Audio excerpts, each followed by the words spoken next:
এই পতিতালয়ে এত মেয়ে থাকবে, তুই আমাকে কেন দিদি বলে ডাকিস? আমার হারিয়ে যাওয়া দিদিটা ঠিক তোর মতো দেখতে ছিল বটে। আমার মতো ছিল? হ্যাঁ, তাই তো তোকে দিদি বলে ডাকি রে।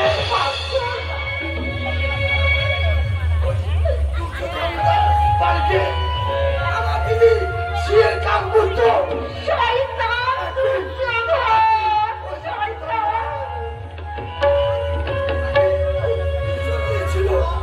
ওই দুর্যোধন আমার দিদি ইজ্জতটা কাড়িয়ে নিল। শয়তান দুর্যোধন আমার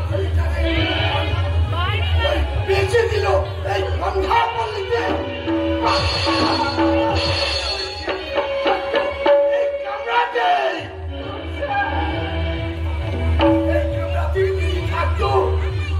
আমি লুকায় লুকায় ওর সঙ্গে দেখা করতে আসতো। দিদি রোজ আমাকে 10টা টাকা দিয়ে বলতো আমার জন্য আমার জন্য বেশি আসিস। 10টা টাকা দিয়ে আমি মলম কিনে নিয়ে আসতাম। পয়সাগুলো দিদির শরীরে আঁচলের দাগ বসাতো। আমি তাকে মলম লাগিয়ে দিতাম।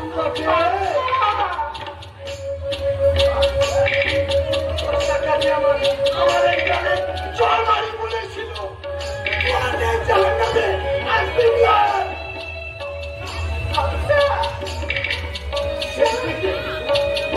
আমি আর বহুদিন এই পাড়ায় আসি না। হঠাৎ একদিন দিদিকে দেখার জন্য